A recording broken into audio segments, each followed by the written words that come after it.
What's going on, everybody, and welcome back to another episode of the Designated Players Podcast. It is episode 191. We keep nearing that 200. Maybe we need to bring back a live stream for MLS Cup Final for episode 200. That'd be pretty cool. Get some of our former guests on to chat. That doesn't count as an episode. It could be though. We could do a live episode. We'll talk.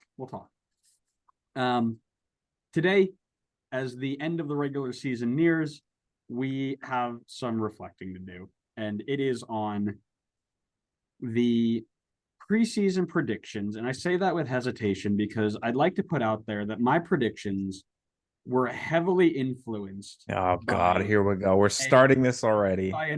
And just it feels like I was pressured into making decisions I didn't want to make. And so here I am having to deal with them. And I introduced to you my co-host and influencer of all things predictions, Connor Wright. Connor, how are you today other than mischievous and feeling like you need to go influence other things? You know what? I would say I'm feeling sturdy because I have a backbone, unlike you.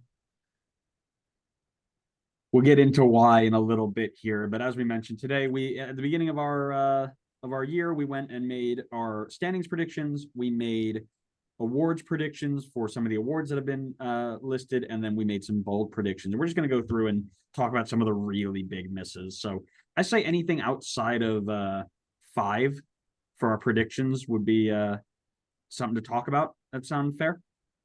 Sure.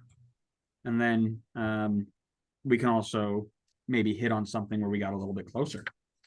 But we'll see. I think maybe we just talk about the ones that we missed by 5 because we got a lot to cover today. We'll read back to you some of the other things that we so like we'll read back to you our standings so you can know where we predicted them and such, so you're not lost completely. Or you could just go check out our episode where we made them and see how bad we were. I don't know. Or how good we were. Before we do any of that, we got to know what scarves we're rocking, right? Yeah, of course. I guess that's my cue to start. Yeah. I'm hoping I can use this as an apology to the fans, but I've busted out the St. Louis scarf. I doubted you guys. I was not familiar with your game. And you guys proved myself and a lot of other people wrong. Nobody was familiar with their game. They hadn't played any game. I don't know if I remember if I've shown this to you guys or not. So I'm breaking out another one of the 96 collection. It's the Dallas Mountain Dews. Little old school logo there. You left the tag on. The tags are on most of them. I haven't taken them off. But I think I know I have one more coming in, but at this point, and they were all on sale, by the way, so you can't judge me. As we speak, I'm just going to take a quick look at the scarf section at MLSsoccer.com. Oh, God, is this the right time for you to be shopping scarves? Of course it is.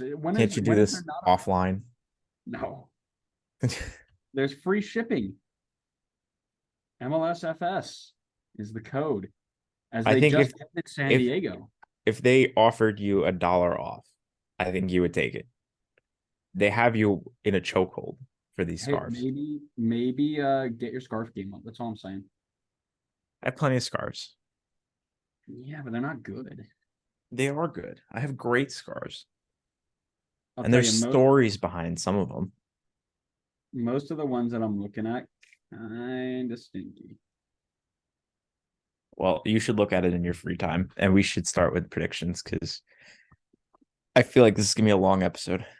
Everybody deserves to have a 6 scarf collection. That's all I'm saying. Like, if the world was a just place, everybody would have a 6 scarf collection. If the world was a just place, we wouldn't be talking about scarves right now. All right. You want to start with the Eastern Conference standings then?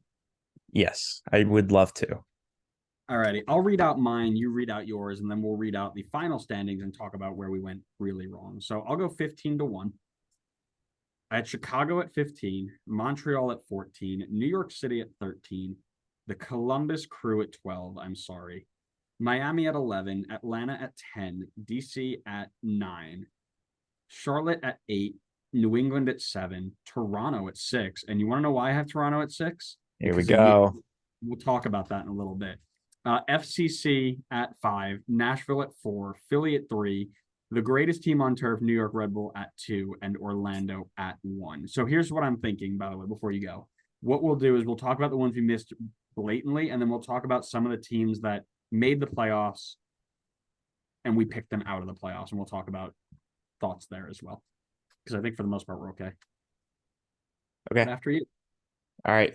For me, Chicago at 15, Montreal at 14, DC at 13, Charlotte at 12, NYC at 11, Atlanta at 10, Columbus at 9, Miami at 8, Revs at 7, Red Bull at 6, Nashville at 5, Cincy at 4, Toronto at 3, Orlando at 2, Philly at 1. And of course, the final standings go as follows: Toronto in dead last, Miami in 14th, Chicago in 13th, DC in 12th, New York City in 11th, Montreal in 10, Charlotte at 9, Red Bull at 8, Nashville at 7, Atlanta at 6, New England at 5, Philly at 4, Columbus at 3, Orlando at 2, and FCC with the Supporter Shield at 1. So here is what I'll have to say. Toronto were bottom 2 for me when I made these predictions, and Connor forced me without any regard for my decisions or my needs and told me I have to put them in the playoff because how could you not, he says. Look at this team with Insigne and Bernadeschi and Bob Bradley making all these changes, and they got Jimenez and all these strikers. Oh my God, they're going to be great. And I said, Connor, I don't want you to. He threatened to leave the pod if I didn't do it. And I was like, I need you to stick around just in case I ever get sick and have to miss something. You can continue it on. So I did it for the sake of the pod. I had to make this change. And because of that, it cost me a correct prediction. Connor, I'm here. I'm ready for your apology. Whenever you'd like to give it. I hope you remember that we have this documented so people can go and listen and hear that I did not force you to do anything. Our offline communication is not documented, but it should probably be now because it's getting to a point where I need it. I need the proof. Well, there would be no proof because there was no offline conversation. Listen, my word against yours. I think you could see you make the change on air. I did not have to coerce you to do anything. I made my point. You said, I know you are extensive in your ball knowledge and you are fantastic with predictions. So I will move mine more towards yours, but I won't put it the same because I don't want to be labeled a copier. And that is a direct quote from you from that episode. And that's how you know it's a lie, because Connor just gave himself 3 compliments in quoting me, which you know will never happen. So let's talk about, for me, the Columbus Crew. I had them in 12th. I was really not sold on the Cucho Hernandez, Lucas Zelarayan connection, thinking it was going to be, because they started off really hot and then kind of faltered towards the end of last season. And I thought, oh, it's going to die out. I also was not super sold on Aiden Morris. Aiden Morris being one of the best players in the league, age irrelevant. But yeah, definitely was not as sold as I should have been. There were also questions about Wilfred Nancy and his system. I didn't think he was going to have the team to run his system as early as he got it. So credit to the crew as well to put that together for him. But yeah, for me, it was just the individuals that I wasn't super sold on, and I thought that they needed more time to put that together. I guess I'll also talk about the crew because I was off 6 spots on them. Mm-hmm. I was not sold, if I remember right. I'm just talking off the dome here. I have no idea what I said. But if I somewhat remember, I think I was leaning lower on Columbus because I wasn't sold in their defense. And in some part, that ended up being a valid opinion. They weren't awful, but 46 goals conceded is on the higher side of playoff teams. What I didn't expect and it was the same line of thinking as you, was for the attack to explode as much as it had. Definitely didn't expect Cucho, Zelleran, and I know they brought in guys later to contribute as effectively as they did in the attack. I mean, it resulted in them having the best attack in the league. So I think I think we just undersold how good they were going to be going forward this season. Well, and I think the other thing that I didn't put a lot of weight on was the youth arrival of this team. So Milos Dejenek left halfway through the year. Uh, Mensa was sold before the season started, and now you're thinking, okay, you've got Rudy Camacho, and he came in late. So you're looking at like, what's this center back situation look like? Philip Quintone did really, really well. Patrick Schulte in goal held his own. Steven Moreira playing as a right-sided center back in a three-back formation. And then you have other players in the likes of, where'd he go? Yeah, Sean Zawadzki was also really vital for them this year. So players stepping up that you didn't expect to step up. And that's always going to be, for me, the biggest separation between prediction and where they ended up is the players you don't quite know about who are going to step up and do things. So really big. And we talked about Jason Russell Rowe as well. And a couple of, Mo Farsi has been electric this year. Players that you just didn't expect to have the year that they did, stepping up and doing the job. So that's kind of where my big separation was in that prediction.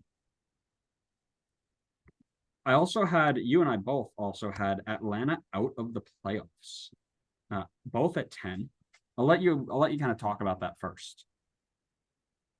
Well, I don't think our prediction was that bad in terms of Atlanta, because until they made signings in the summer transfer window, I really think that they were probably headed for that range of just outside the playoffs. But I think, and I hate to give them credit because I do not think they do a very good job, but the front office did a good job in getting in reinforcements to help push Atlanta make the playoffs. The guys came in, clicked, did well, filled some of the holes that we needed, and we were able to climb into a secure playoff spot. But I will stand by that. I think we had the right idea. And obviously we can't predict exactly what's going to happen in the summer transfer window, but I would say for the first half of the year, we were pretty accurate on where we thought Atlanta would finish. Yeah, I'm actually going to look it up right now where they were at the League's Cup break, which started in July, I believe. Is that right? 2023. Yeah, it started July 21st. So if I look up really quick here, tables, match day and table. Oh, it won't let me pick from, so I gotta guess around here and pick the right match day. Oh wow, almost right on the money there. 23.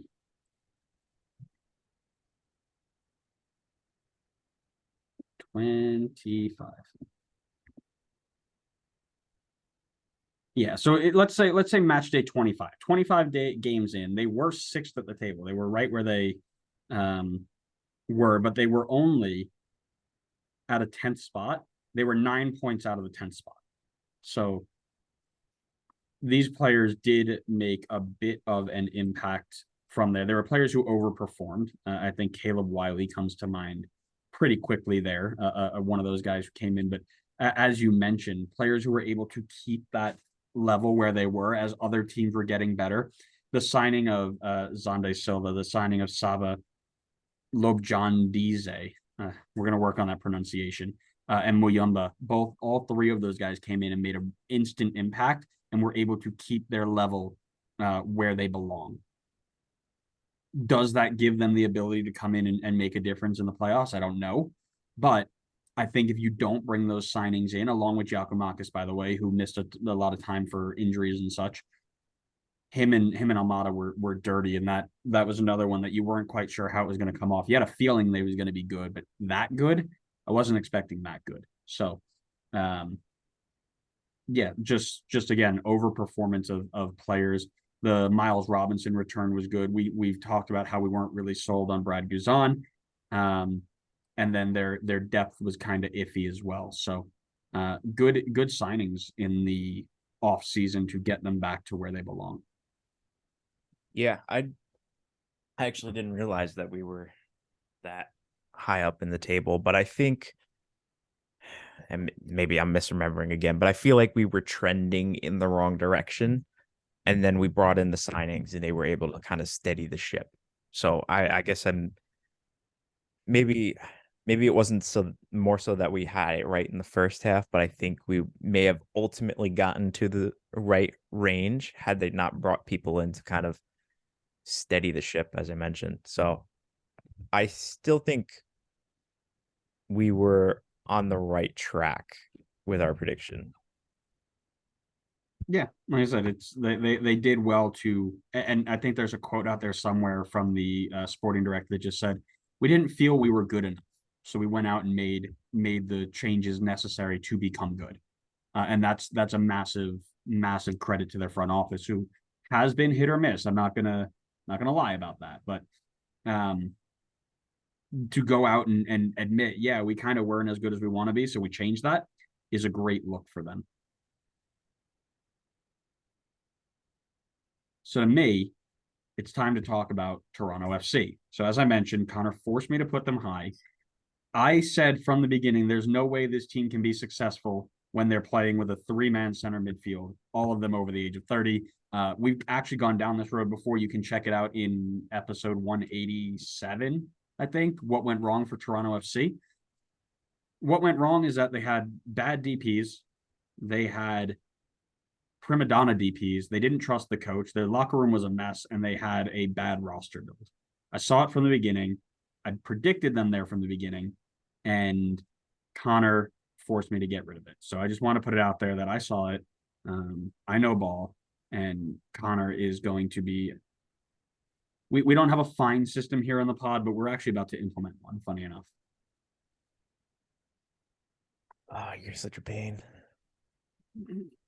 I I mean, I guess you were somewhat right on the idea that they needed more midfield depth, but let's be honest. Really? There was let's be honest, slow your roll. Let's be honest. There was way more wrong with Toronto than just a lack of midfielders.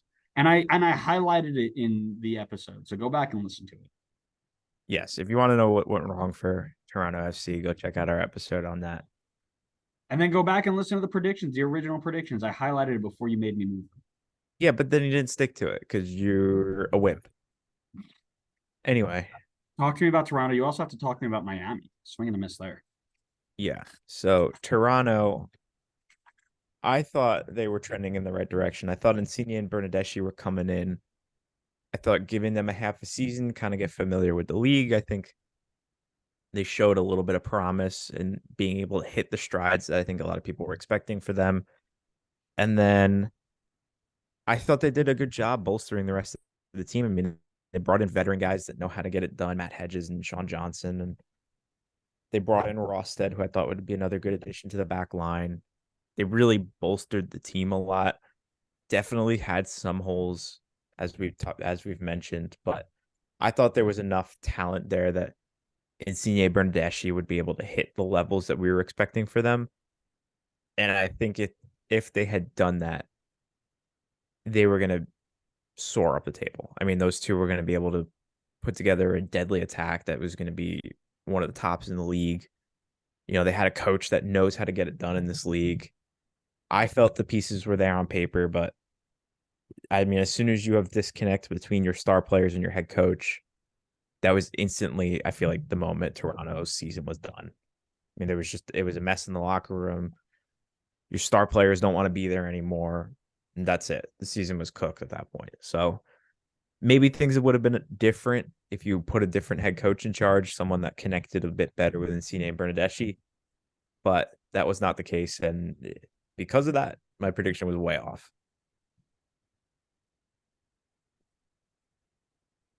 Really? Yeah, really. Well, you And still then have to my explain Miami as well. So yes. So I thought Miami had a strong year last year. in a situation where they just didn't have a great team on paper.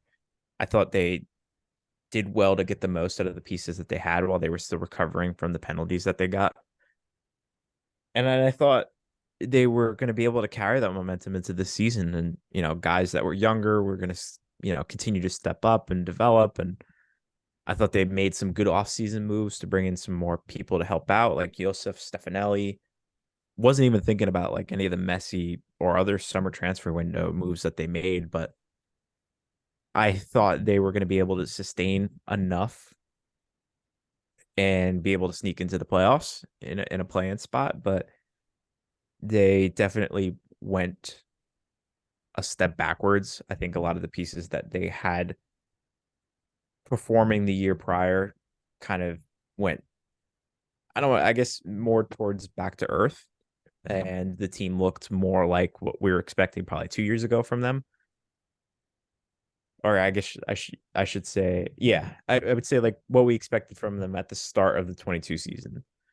Um, and then obviously, Messi and friends coming in wasn't enough time for them to be able to turn things around for them.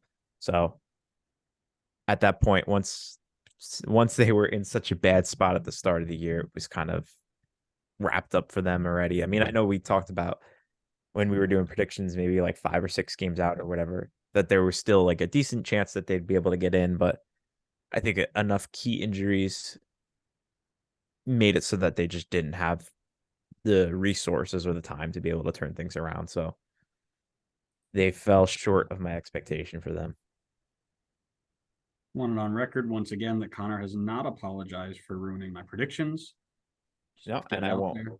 Most people will recognize that, but we'll fix it. The only other one that we need to talk about is Red Bull underperforming my prediction of second. Um, I was full on board. The Gerard Struber is going to finally get his pieces and figure out how to use them, and he ended up being sacked like 10 games into the season. Um, I think there was a distrust there, and I didn't realize how much he didn't want to be here. Like when he was let go, and the first thing he said was, "Yeah, um, I've wanted to get back to Europe for a long time, so I'm glad they let me do it." Which basically told me he had Red Bull Global in his pocket saying, "Yeah, you're going to come once the season's over." And he said, "I want to go now." And they were basically like, "Well, we've got a spot for you, but you got to wait." And then he just tanked the season until he could um, get back. It was really disappointing to hear his mindset as he was leaving. It wasn't yeah, I messed up, it's on me. And he actually did an interview with one of the Red Bull podcasts I listened to, and they were like, "Oh, well, what'd you learn from your time in America?" He basically gave a non-answer, like, "I didn't learn anything, like you guys didn't really do much for my career, blah blah blah blah blah." Like he was very non-committal on all that stuff. So it was disappointing. I was kind of backing him to be a very, very good coach this year, and he let it down. Now Troy Lessane's come in and done a great job to get us where we need to be. I think the other thing that hurt us the most was the injury to Lewis Morgan, which was a massive part of our attack in 2022, and the suspension and lack of performance, and then season-ending injury to our $6 million striker. So we were attacking with Tom Barlow for 37 games. And I like Tom. I think he works really hard. He's great in the press. His underlying numbers are fantastic. But you need to pair him with somebody who can do the finishing, which is what Morgan or Van Zier were supposed to do. And it just never came together. The fact that we're even in the position that we're in is a miracle that Troy Lessane has pulled off. And as I mentioned, now that we're getting everybody back, it is full steam ahead to the MLS Cup. So yeah, I think the injuries hurt us and the lack of faith in our coach hurt us, but we are into the playoffs and we're good to go. Sounds like a bunch of excuses for being wrong. Sounds like you got a bunch of malarkey going on. I had Charlotte in the playoffs, which is good, and I had DC making the playoffs as well. I thought Rooney was going to get it done Oh yeah, I remember that conversation. and get his pieces in. Yeah, I was real high on him. I thought he was ready to get it done, and he unfortunately couldn't get across the line, and he got real close. But again, we talked about this in the episode, what went wrong with DC United. The home form was poor.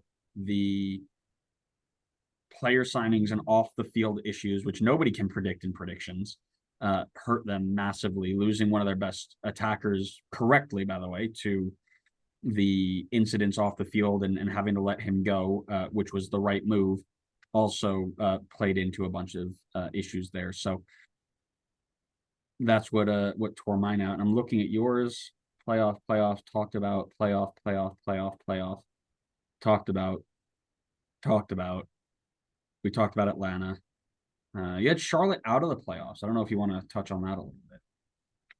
I mean, if you want me to, it wasn't. Yeah. They were basically 2 steps out of the playoffs the entire season, and then snuck in right at the end. Ain't nothing wrong with that. I mean, they just didn't look great at the start of the season on paper. And I would still argue that even by the end of the season, they still didn't look great. I think they just found the right form that they needed to at the end of the year and was able to just sneak in. I mean, realistically, they shouldn't have been a playoff team.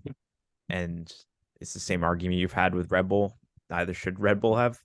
The cutoff really should have been like at Nashville.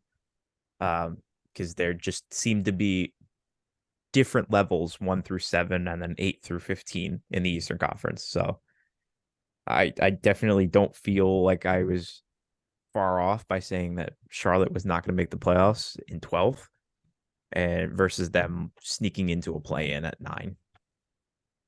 Just wanted to see what you had to say. That's all. Yeah, no. Then you got to hear what I thought. We'll move on to the West then, and hopefully we're not too bad in time. I'll give mine again. I had Vancouver at 14, St. Louis at 13, Minnesota at 12, San Jose at 11, Colorado at 10, Houston at 9, RSL at 8, Portland at 7, Kansas City at 6, Seattle at 5, Galaxy at 4, Dallas at 3, LAFC at 2, and Austin at 1. The West was a mess for both of us. Yeah. I had Houston at 14, St. Louis at 13, Vancouver 12, Minnesota 11, Galaxy 10, RSL 9, Sporting 8, Colorado 7, San Jose 6, Seattle 5, Dallas 4, Portland 3, LAFC 2, and Austin 1. Where to start? That is a great question. We'll tell them the way that West finished up, for those of you who don't know: Colorado in 14, Galaxy in 13, Austin at 12, Minnesota at 11, Portland at 10, San Jose at 9, Kansas City at 8, Dallas at 7, Vancouver at 6, RSL at 5, Houston at 4, LAFC at 3, Seattle at 2, and St. Louis at 1. I want to hear why you're a Benny Ball hater, so let's start there. Because they weren't good last year, and their offseason did not look to be great. I mean, credit to Ben Olsen. I mean, he really got the most out of this team. A team that I don't know. I just still look at that team and I don't feel great about how they look, but they got the results. It doesn't look to be a situation where it was like luck. I mean, they had a 13 goal difference. They seem to deserve to be there in the top teams in the Western Conference, and I don't know what else to say other than I wasn't expecting it from them. I guess I aimed too low based off of how Benny finished off with DC. I just didn't have high expectations for him here. You weren't familiar with his game. I was all too familiar with Benny's game. I had Vancouver at 8, and I think the big one for me was their off season was really poor, in my opinion. If I remember the conversation that we had and the transfers that they made, I wasn't sold on their goalkeeper, the Japanese goalkeeper they brought in. And from there, everything built out, and you just looked at the team and you're like, there's nothing impressive about them. So I'm just going over here to their transfers this year. Cordova came in late. They brought Gressel in, which I thought was okay. Laborda came in. Alessandro Schaff, who was good for them, and then it was a bunch of youth kids and return of loans. But Takaoka I wasn't sold on. They lost a ton too. Dejome left, Nerwinski left, Cavallini left, Christian Gutierrez left, Baldissimo left. Like they in terms of brought in left, it didn't do a lot for me. The Brian White Ryan Gauld connection was fantastic. That was not something I expected out of this group. And then you're looking at other, I don't want to say overperforming players, but as a group, Vanni Sartini did a really good job of making them a team, not a bunch of individuals or one high-paid player, but a team. So some of their performing players, right? Richie Larea on loan was very good while he was here. Veselinovic played at a very good level. Kubas played at a pretty good level. And then you had Pedro Vite, who was at times very good. But as a group, there wasn't one standout outside of Gauld and Brian White who was like, oh my God, this group is unreal. But as a group, as a team, they came together and did a really good job. So they earned their playoff spot, and now it's going to be interesting to see where they go in the Audi MLS Cup playoffs. Who's next? I mean, I could jump on Vancouver, I guess, while you're talking about it, because I also had them pretty low. Yeah. I think we were on the same wavelength when we were talking about them at the start of the year. It was just a lack of off-season moves where it felt like, I don't think Vancouver was a bad team last year. Honestly, I can't remember off the top of my head, but it felt like everybody else was getting better and Vancouver was kind of staying in the same place. But I guess the reality was that, even if they weren't adding pieces to their team, they were still getting better. They were just getting better as a unit as opposed to getting better through the transfer market. So, yeah. And that's a credit to Sartini, by the way, a really big credit to take a group that you had and continue to have them believe in what you're doing without having to bring it. You see LAFC signing 900 players. Like, how do we compete with that? And you go out and you compete with them each and every day. That's a credit to the coach. So really well done there. So here's what I'm actually recognizing. I think that there was actually a mistake made on this file, and that we just flip-flopped Austin and St. Louis. And I think that because we both had Austin at 1 and both had St. Louis at 13 or 12, 13. So I think it was just an accident. I think they just flip-flopped, and all we have to do is flip them back and we'll be fine. That must have been it. Yeah, had to have been. St. Louis, we were not familiar with your game. That's all we have to say. We are sorry. You called us on it in the first. Every time we talked about you, you called us on it, and I was just sitting here waiting for you to finally fall apart. But I think the big thing for me is we talked about it when we were doing the St. Louis preview is how were they building their team, and it was completely unique. It wasn't old European guys. It wasn't 3 massive South American guys with a bunch of MLS vets. It was a mix of young European, German-based guys with MLS experienced guys, exciting youth players. The roster build was completely unique. And because of that, their success was completely unique. The coaching staff had MLS experience already, which was also a big plus. And they took that system. They knew what their identity was going to be from the start, and they went out and they found the players who could get it done.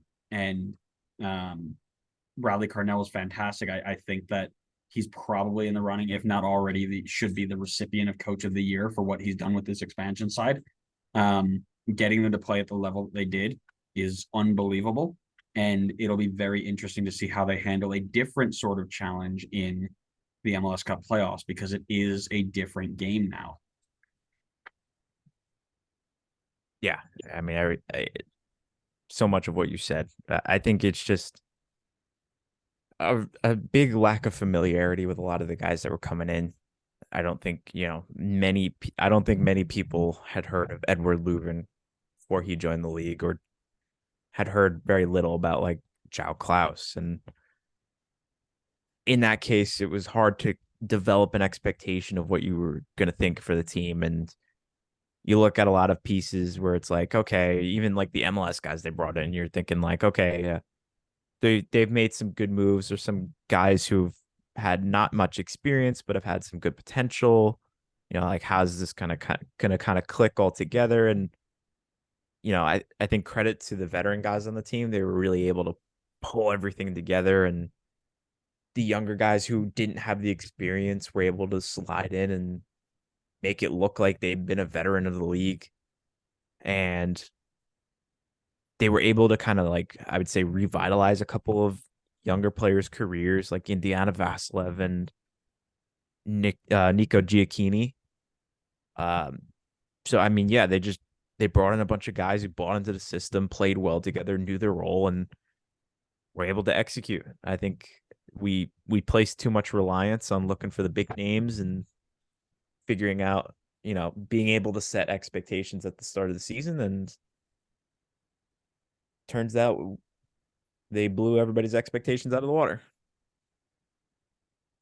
And that's one of the things that I think we still need to talk about is it goes all the way to the front office, right? Understanding who they want and who the best candidate is, right? I'm sitting here looking at Bradley Carnell, who did what Troy Lesesne did, took a team that shouldn't have been in the playoffs and got them there, basically on the last day. And then they fired him. Like, oh, you're not good enough. Jared Struber's our guy. Well, now Jared Struber's blowing games in Austria while Bradley Carnell's one of the best coaches in the league. What would have happened if our front office was able to keep him around and recognize, oh, he's the guy. He knows what he's doing. He buys into the system. He gets it, and then give him the financial support to get it done. Right?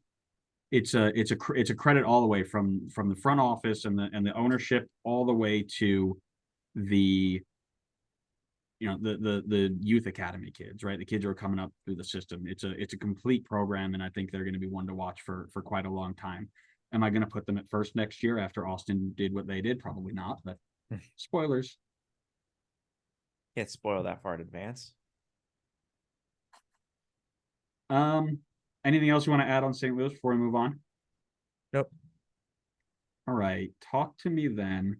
Actually, I've got Houston out at 5, so I had them 5 spots lower than they should have been, and it was still in the playoffs. But the reason I did that was because, as you mentioned, with Benny coming in and the whole new system, I thought it was going to take him more time to figure it out. I thought they were still going to slide into the playoffs, but to be as successful as they were, especially at home, I thought it was going to take Benny a little bit more time to get them to buy into his system and do their job. From listening to Major League Journeyman, which you really need to start, by the way, it's a great podcast. Listening to that podcast is really cool because you've got guys who have played for Ben Olsen as a coach, and as the coach player relationship, and they all say the same thing about him, is that he has this uncanny ability to make connections with players and get them to buy in super quick, and that's what he did here in Houston. So really, really cool to see that. And again, big hype on the Benny Ball train. No spoiler alerts or anything, but playoffs should be fun. I mean, by the time this comes out, your playoff prediction will be in there. So It will, yeah. But how far they go is not. okay. Colorado in the playoffs, 7 spots off. What happened? I don't honestly, I'm not too sure. I mean, so it was 2 years ago now at this point when they won the Western Conference, and then I think we kind of understood that was, not a realistic spot for them to consistently finish. And sure enough, they fell back to reality in the season after. And I still felt like the team was, I felt like the core and everything was relatively strong, and I thought they'd be able to kind of repeat where they finished the season prior. I still feel like they have good pieces there. They're just, as we talked about in our what went wrong, they're really just missing some like star attacking players in this team. I think there's good players all over the field. You got your Cole Bassett's, Connor Ronan, Jack Price, Maxo. No, I'm sorry. I was trying not to cut you off, but it was just announced that Diego Rubio and Jack Price have played their last games for Colorado. They will both be out the door come the start of next season. Okay.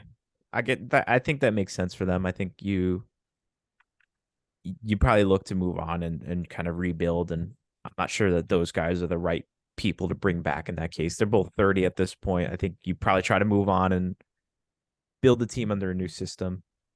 That's something we call Find about the I think wrong. finding a new manager is probably the biggest first step. I think it would be a mistake to sign people before you bring somebody in. I think you got to bring someone in who's got a plan, let them be able to sign the people that they need to in order to execute that plan. But like I said, I feel like there's good pieces here. I think there's some good young players as well who can hopefully, if given the opportunity, can step up and make more of an impact on the team. So I thought they would be able to still maintain around the same level that they had brought the season prior, but they I think we're just missing the strong attacking players, which I feel like in this league nowadays feels more and more like a necessity. Nowadays. Back when I was an MLS fan, Back in the early days, you could get away with a 36-year-old former washed up European carrying your team to the playoffs. um, yeah, I was trying to wait until the end to bring that news to you to see what it would change, but you brought it up, so I was like, oh, I can I could throw it in there. So definitely a big off season for them if they want to change. They've been, in the bottom of the West for a while now. So this off season is going to be big for them. And the Kroenke family has already said they're going to put some investment in. So let's see if they're up to their word. Everybody else is relatively close except for two. LA Galaxy in fourth for me. And I will tell you, this was a direct tie to my bold predictions and my award predictions. Um, well, we're getting to our awards predictions here in a little bit, but what I'll say is I predicted Ricky Puig to be an MVP. And because Ricky Puig was going to be the MVP, I picked LA to be high. That was really all it came down to, is Ricky Puig was going to carry this team with, 17 goals and 10 assists, a Lucia Costa type season. And he quite simply didn't. So that's where that one came from. You have Portland high. What happened there? I mean, I think exactly what we were talking about when we were recapping the offseason for them. It felt like a team that was a piece away from being able to compete. And we both were in agreement that they went and got their piece in the offseason. It just didn't turn out to he hasn't clicked like we would have expected him to. And I can't remember what their injury history was, but I feel like they were having a bunch of injuries this season as well. And they had the slow start to the year that hurt them. They got hot towards the end, and then they kind of fizzled out right before they were able to make the playoffs. So they kind of fell down the spots a bit. But I mean, they're probably not too far points wise off of being a relatively close prediction. And in the playoffs, certainly they were very, very close to making the playoffs. But yeah, I thought they just needed a good attacking midfielder. I thought they got that with Evander. He just hasn't quite clicked yet. But who knows? Maybe next season will be his season to click. Yeah, the 1 year what's the word? Acclimatization. Yeah, I guess I know what you're trying to go for. I don't know if that's a word. My brain has stopped working. That's the problem, and I got to study for a big test after this. Great. Um, the last one we do before we move on to our awards. Austin, both of us top of the West. Um, you talk about this one. I mean, I think we talked about what went wrong for Austin in our episode where we're discussing that one. I think maybe this was a sign of too much confidence in a team that overplayed the season prior. But I think we saw what they were able to accomplish in 22. We thought that they had a pretty strong offseason, bringing in some veteran guys who can get it done. We thought, the striker spot was a spot where they needed to improve, and they went and they got J.L.C. Zardes, who's supposed to be a veteran striker in the league and knows how to get it done. And it didn't work out as I think their guys kind of took a step back. I think some teams were able to figure them out a little bit better this season. And as we talked about, I think the big losses really hurt the morale of the team.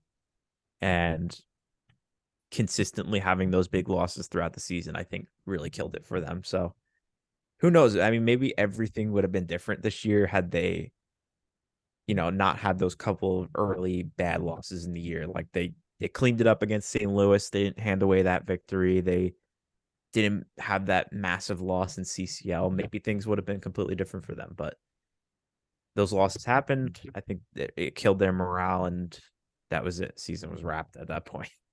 Well, that's where I think it went, was the CCL game. After that, it was all downhill to me. So that's kind of where I saw that, and I'm guilty as anybody else who bought into the hype. Like you mentioned, they brought in a ton of their good pieces. You mentioned a bunch of them already, so I won't dive too deep in because we got to move on here. But yeah, it was hype season for them. It was a team that was second in the West last year that got better as we went into the off season, and then I think it's almost like they bought into their own hype too much. They're like, oh, we were second in the West in our second season, CCL in our second season, we're legit, and then they just right on their face. So I think that might have also played into a little bit, thinking that they were better than they were. But we both swung and missed there, and we'll be better next year. We'll be better next year. We probably won't. No, we will, because I've got the script. Actually, they've just released it to the best podcasters, and if we are top 10, but if there's two hosts, they give it to the leader of the podcast, so they gave it to me. So I've got it all ready to go. Well, they know that I'm just gonna get it right anyway, so they don't need to give it to me. So let's move on really quick then to our awards predictions. So we predicted MVP, Defensive Player of the Year, Young Player of the Year, Goalkeeper of the Year, Comeback Player of the Year, Coach of the Year, Newcomer of the Year, the Golden Boot, and the Golden Glove winner. Right now, none of these are actually released. However, we have shortlists that were put out there, and some of them are on the list and some of them are not. And basically we'll go through and talk about who made the massive shortlist and who made who missed out on it, and then we'll talk about Golden Boot, Golden Glove, and see how close we got there. So as I mentioned before, and I'll just run through mine really quick, I mentioned that Ricky Puig was my MVP bold prediction pick. He did make the shortlist, so I'm still in the running there. I'm still not out on that one. You keep holding on to that one. Defensive Player of the Year, I actually think I have a shot at. I put Robin Janssen from Orlando, who is in conversation right now with Matt Miazga. I think are the two kind of front runners that are on, are going to probably be on the short list. Young Player of the Year, I had Diego Luna, and Diego Luna is also on that list. So I'm 3 for 3 there. And this is where it gets a little bit not fun. Goalkeeper of the Year, I put Brad Stuver, buying into the Austin hype. He is not on the list for Goalkeeper of the Year, which is weird because every team gets to put in votes, who they would think from their team gets on there, and they just didn't put a goalkeeper, which I think is kind of weird. Comeback Player of the Year, I put Rodolfo Pizarro, which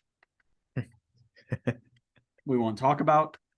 Coach of the Year, I put Josh Wolf. Again, buying into the Austin hype, also not on the list, funny enough. Which I think, again, is weird, but I guess the league picks that one. You can't really be a coach who volunteers himself.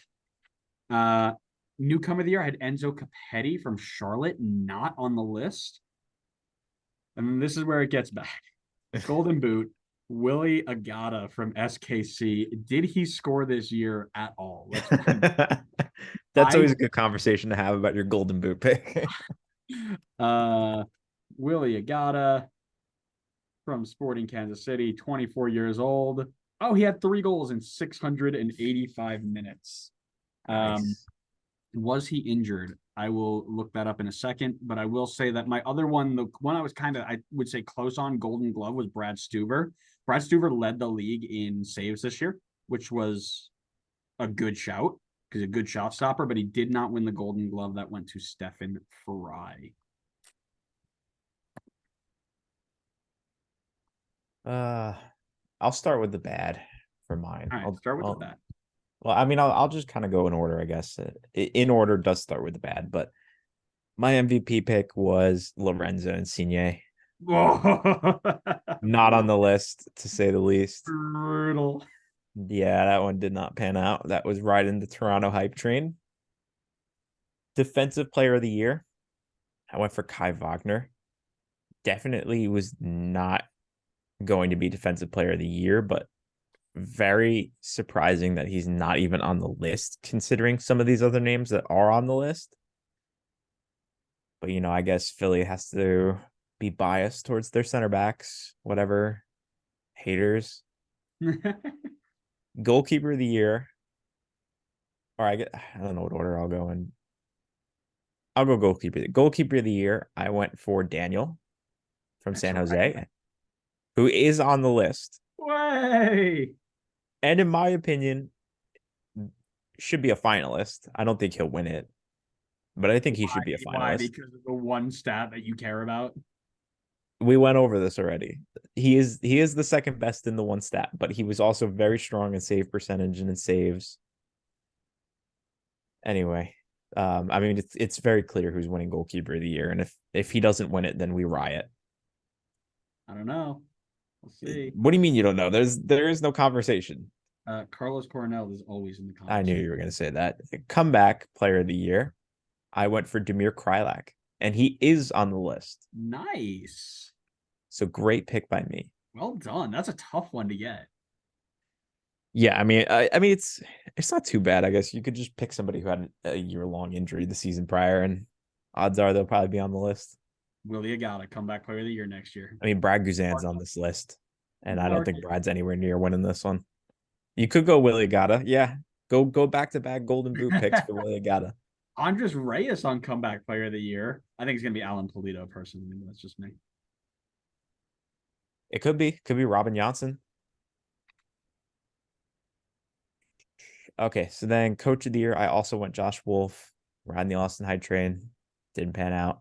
Surprised he's not on the list, considering, Greg Vanny's on the list. Right. I don't know how Tata Martino's on the list. Dude was here for half a season and managed to still keep Miami in 14th place, and he's on the list for coach of the year. Get him, Connor. Give me a break. I know that they had to make a long short list or whatever, but some of the names on this list are outrageous. Newcomer of the year, I went for Georgios Yakumakis. What a pick that was. Wow, look at you. He might be a legitimate winner there. I'm not sure who's Definitely. going to win that one, but Yakumakis is a good one. Daniel's on that list too. he is. But they'll never give it to a goalkeeper. No. I think Yakumakis That's has got a gonna good go. shot to No, win that that's one. going to Lionel Messi. Stop it. No, it is. I bet you he won't win MVP, but he'll win newcomer just because of what he's done in Leagues Cup. I That guarantee. shouldn't count. That's not Major League Soccer. I don't disagree with you. It's either going to be Lionel Messi or Bernard Kamunga. Those are going to be the two that I think, or maybe Edward Leuven will get in there as well. There's no way. If they go Kamunga over Yakumakis, I'm going to flip out. I want it recorded. I mean, Kamunga's been phenomenal, but he's played like 600 minutes this season. Yakumakis has also not played a ton of minutes, but certainly much more than that. And he's like third in the Golden Boot. Anyway, sidetracked. Speaking of Golden Boot, I don't even want to say who mine was. Yes, you do. I went for Erkin Kara. Orlando. Payback sucks. Because that's 5 goals, if you 800. remember if you remember how that worked, you made me change Toronto. So I said you better change to something crazy, and you changed your golden boot to Erkinkara. To be fair, I think you took it away from like Lorenzo Insigne. So it's not like you were going to be close either way. But I Yeah. remember it being something like Carr's not even with Orlando anymore. So that. great pick. I will say before you get to your Golden Glove, Willie Agata was hurt for like 20 games this season, so that's where he dropped off. He missed 20 games for KC this year. Mine got replaced by a coffee brand. So that's where mine went wrong. The donut brand. Golden Glove, I went for Andre Blake. Can never go wrong with an Blake pick there, but did not win that one. And then Young Player of the Year, I went for Tyus Magno. He's not even a nominee. Yeah, that's a lazy pick. Which is Well, weird because they put him at 6 on the MLS 22 under 22 or something like that. I think they put him 12. I put him 6. You put him 6, okay. I put him at 10. All But right. yeah, So yeah, like I said, I think a lot of it for me was buying into the hype of Austin for some of them. So Josh Wolf, Brad Stuver, uh, those were kind of like hype picks. Pizarro was the Miami have a dirty front three and Messi might be coming. So let's pick somebody who is going to do something like that. Enzo Capetti was the highest profile attacker, so he gets newcomer. And then Willie Agata, like I said, he got hurt, but he scored 3 goals, but he only played 600 minutes. So if that continues on and we roll that out to a 2,000-minute season, he's up there. He doesn't win it, but he's close. yeah. Maybe if you do that with everybody, then he's probably not close. Yeah, except that you only use that when it benefits you. Ah, okay, I see. That's how statistics work, right? For you. All right, let's go. Do you have any, reasons for why you picked who you picked outside of the ones we've already talked about? I mean, yeah, Insigne was riding the Toronto train, Josh Wolf, the Austin train. Daniel, we're going to talk about that in a minute, but that was kind of on the San Jose train. Yakumakis might have been a bit of a biased pick. But it worked. It did. It was a good pick. The rest of them I don't really have too much to say. I mean, Andre Blake was the safe pick. Erkinkaro, like you said, was the one where you forcibly made me change to my golden boot. What you get. Clearly I had Denny Bouanga before that, and I mean, what are you gonna do? My hands were tied. All right, we'll move on to bold predictions and we'll go 1-1. So I'll give one, you give one. We'll back and forth. The Okay. first one, I got right. I said Josef Martinez would not score more than 7 goals this year. And he hit 7 with a penalty in like the last 2 games or something like that. But he only had 7, so I was spot on with that one. I mean, if we go off of your logic, he scored only 4 legitimate goals this year because he had 3 penalties. Correct. So I should have just said 5 and then put non-penalty goals in there and would have been spot on. So good for me. I was also correct on my first bold prediction because I said San Jose were going to make the playoffs. They did. Yours, I remember your bold predictions were so San Jose heavy. 2 of them were San Jose based, but yeah, I was clearly very high on San Jose, and for a while they looked really good, and then they kind of fell off at the end, but they did just stay in the playoffs. So my prediction was correct. Mine was during the same hype as replacing Greg Berhalter. And I said that Jim Curtin did not make it a full season and he leaves for the men's national team job. We all know how that went. Greggy boy's back. And If only. yeah. And, like I said, Greg's back and the U.S. are winning games and there are no MLS kids in there. But when we lose the game, there are also no MLS kids in there. So we don't quite know who to blame anymore. Well, you blame Greg Well, yeah, we have to, don't because we? he is MLS. He's Yeah. the embodiment of it. God, I can't believe it. Versus MLS. How dare you ruin my national team? Even though the players who are on the field cannot get it done. no matter what league they play in.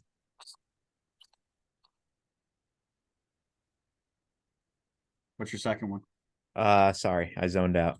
Yeah, I could tell. I'm looking at stats. Oh, good. That's that's a good way to zone out. So my second one was that Erkin was going to win the Golden Boot. Why you can't you next year you're not allowed to make predictions based off of other predictions. Okay, that's fine.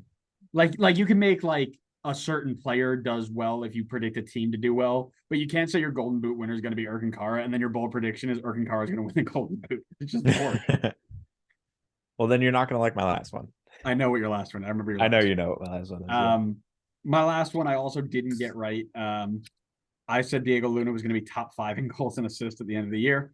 Not quite. Not quite. I thought he was going to have maybe a full year he might have had it. Yeah, I thought he was going to have a bigger role. And I think he still grows into his role this next year. But yeah, he didn't play as much as I thought he was going to this year. My third one was that Daniel was going to win goalkeeper of the year in his first season. And I will die on the hill that I was close. I think he is deserving of a finalist spot. The only thing that I think hurt him the most was that he split time with JT at the start of the season, but he's second highest in our favorite stat. He had the second highest saves per 90 behind Petrovic, who's not even in the league anymore. So in terms of guys in the league who had like a decent amount of minutes, basically more than 10 games played this season, he was number one.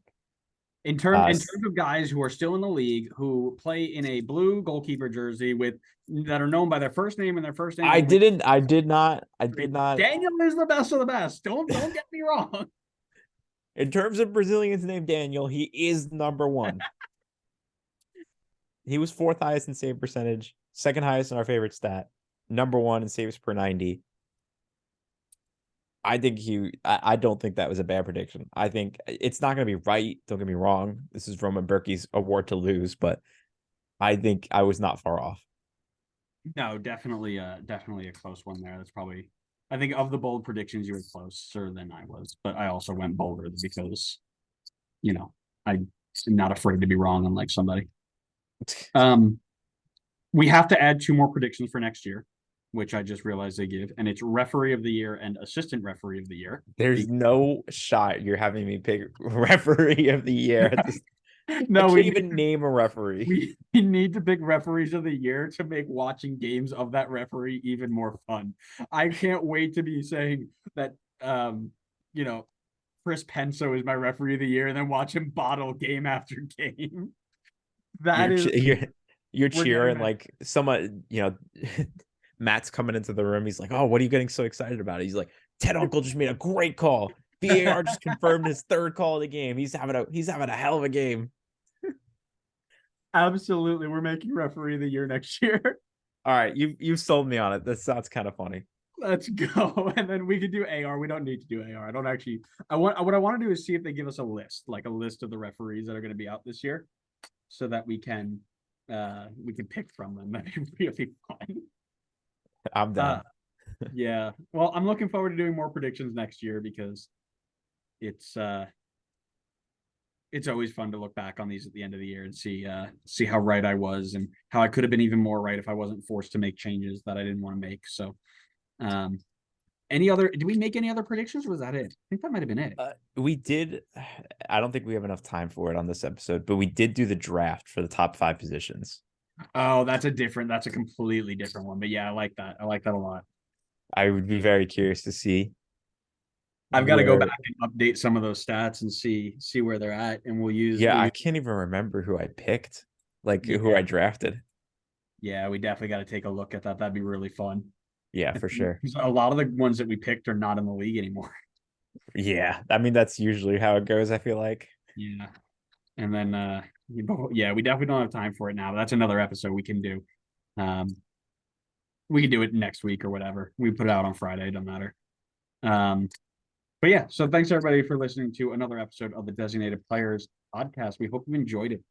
Make sure you go follow us wherever you get your podcasts so you know when that episode goes live, when we are when we were reacting to our drafted top 5 positions, as well as whenever we post anything else. We're going to be doing more playoff predictions. We're going to be doing more reactions, and then eventually, as the season comes around, because we're only 4 months away from the start of MLS 24. So, when that stuff comes out too, we'll be all back on it. We got more MLS history coming eventually, and then top 10 will be out there too.